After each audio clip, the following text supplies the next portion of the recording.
Welcome to the fish tank. Hey everybody, Fishman here, welcome to another video. One of the things I want to cover in today's video is testing this out. This is the clamp I had put together for welding acrylic. I had put it together before I went on holidays, and then I scheduled the videos for it to go up while I was away. It has a number of purposes. The first two are to hold the two pieces that I'm going to be welding nice and square to each other, and also you see a bit of a bend there in that top piece. The other purpose is for the clamp to remove any kind of bend in either of the pieces and hold them in place while the joint cures. I mean, it is a weld, but methylene chloride needs to evaporate before it becomes more solid. So while it's doing that, I want it to be held perfectly still. And like I said, I'll do the weld, set it aside. This clamp is not designed for quick builds like what I'm doing here right now, actually, but we'll get to that in a minute. The most important reason, the thing I'm hoping for the most out of this, is to get a bubble-free weld. That is the reason why I built this. So as a comparison, you just saw how long it took me to load the clamp, do the weld, and then set it aside. I'm going to weld these two pieces together. It's exactly the same. I made 3 of these.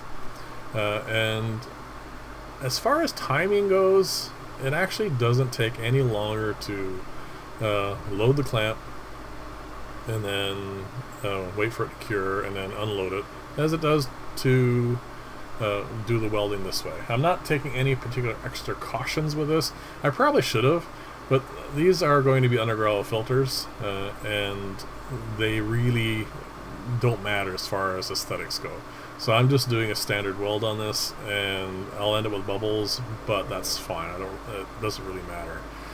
Again, I probably should have taken the extra care, but this is just a quick test. And these 3 filters actually have to be put together. I had about a morning and part of an afternoon to build them. Like I said, they're going to go into clients' tanks. These are going to be real-world tests. I really like the underground filters I've been building. I am getting really good results with it, and I have 3 different scenarios for these that I want to test out. One is going to be as an augment for a filtration system. One is going to be filtering the whole tank all by itself. And one is going to lead into a high humidity planter filter. And so that's actually should give me some really interesting results, hopefully, for how these are all going to end up. Like I said, it's easy when it's in your own fish room and you can have a look at them every day, even though I don't really do anything to them. It is different when it's in a real world situation where people can do things to them. So here they are. The one on the left is the clamp, and the one on the right is the standard, not taking any real precautions weld. And as you can see, the one on the left has more bubbles. But this is just the first test. There's some variations I can do with this. There are some changes I can make to the structure of the clamp. There's some work I need to do on this, obviously. I mean, the joint is perfectly square, it's welded perfectly fine. But the purpose of it is to, like I said, give me that extra fine quality that I'm looking for. Every now and then when I'm trying to build something for someone, either for a mail out or for a client or whatever, that needs that extra little bit. So it needs more effort. Now the reason why I'm showing you this is DIY. I mean, I like doing it, and it does have benefits. A lot of it I've already gone over with you a number of times. But one of the things that may not occur to most people is a lot of the projects I make, well, actually that's probably not fair.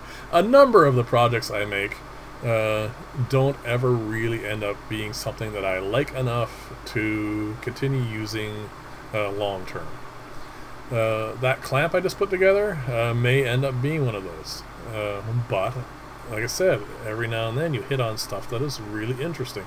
I would not have run across these underground filters unless I had decided to put some together and see if they were any good.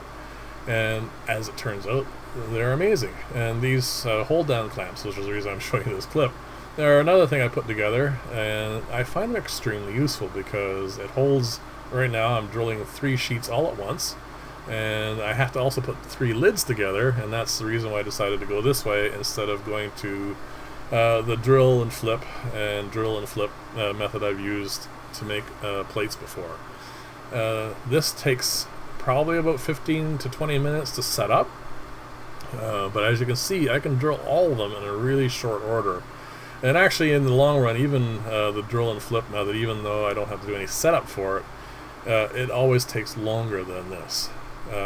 But being lazy sometimes, I don't want to go to the effort of doing this. But as you can see, it works quite well. And then if you remember from a little while ago, I put together 2 saw sleds. One of them I use a lot, and the other one I hardly even use at all. And there's no real reason behind it. It's just sometimes you like what you make, and sometimes it just doesn't do what you want it to do, or doesn't do it well enough. Or in the case of the saw sleds, one of them just happens to be a little bit easier to use and to set up than the other. So anyway, I just wanted to add that comment in there. The reason why I'm making these undergravel filters to show you, why am I showing you this, is they're going to be a little bit different than the standard build. So far they look relatively the same. There's a few more holes in them, and the reason why that is, I don't ever really want to pull these out. I want them to sit there for at least a few years before they may or may not ever require any kind of maintenance. So I'm making them a little bit more robust. The boxes themselves are out of 1/4 inch acrylic instead of the 1/8. I'm putting well, actually I think I do a fair amount of brackets on the bottom anyway. There really isn't going to be a lot of gravel on top of this, so this part is really not necessary. But one of the things that is making it a little bit more necessary is I'm going to be hiding these. They're going to be under actual gravel in an actual aquarium. So there's going to be hardscape on top of this to help hide anything that might show up. So that's why I'm putting on this one additional bracket. This is going to hold the lid up, so that I could put a rock on top of this, or coral or whatever, and it will keep the lid from bowing down inside. So I had measured this so the lid will fit nice and square on top. As you'll see in a second here, I had overcut it a little bit. But that's another interesting thing about when I do acrylic. If I am quick enough, like I do the weld, I can snap it off, as I have done here, and then do a quick adjustment on it, and then re-weld it. As long as it hasn't set for more than about 10 seconds, it's easy to do. And that's the reason why I'm showing you this clip too. So the lids, you can see they have larger holes. They're going to have some loose brackets to fit on them to, well, mostly I just don't want it to shift too far one direction or the other to allow anything like a plecostomus or whatnot to get in, or any other hardscape to get in there, like extra gravel or whatever's going to be in the aquarium. But they don't have to fit tightly, because again, I'm going to be putting stuff on top of them. And I put the larger holes in there just in case some of it gets a little bit blocked, and that way there's going to be not really any chance of this not having good flow through it. But again, that's the whole point of doing real world tests, because I mean, all my aquariums are they're plain bottoms. There's no gravel in them. I could probably have done this in the house, or sorry, in the fish room, but like I said, it's different when you're doing it elsewhere. So it fits in nicely now. The lid fits on top properly, and it doesn't rock. So now it's just a matter of putting on the brackets, and then this thing is pretty much good to go. So I have videos for these coming up. I'm going to do the 3 installations. I may just stick them all into one video, and then of course they're going to run, and I'll do updates on them. I'm not really expecting anything in the way of surprises, but then again, like I said, real world situations are a little bit different. And here again, you saw it doesn't quite fit, and because the weld hadn't yet, I mean, it was just a few seconds, you can still actually wiggle it just a little bit, and then it fits nice and snugly. So this is pretty much getting to the end of the video. Again, else I will be doing the installs for these in the next, well, I'll be doing the actual work for them this week. But I won't be showing you the videos for them probably for a week or two, because I want to get them all installed, and I'm not entirely sure I'm going to be able to get through them all this week. But anyway, that'll all happen as it does. So as always, if you like this style of video, please like and or subscribe. Let me know what you think of this for sure. And like this, leave lots of comments. And this is going to be an interesting thing because, like I said, I really like the underground filters, and this is the kind of test that is required for them to actually really prove themselves. So I'm going to stick on the pipes, and you'll notice it's actually really long, because the first tank that this is going in, this one here, it is a 24-inch deep tank. So the lift stacks are going to be 22 inches, and I'm going to leave them a little long.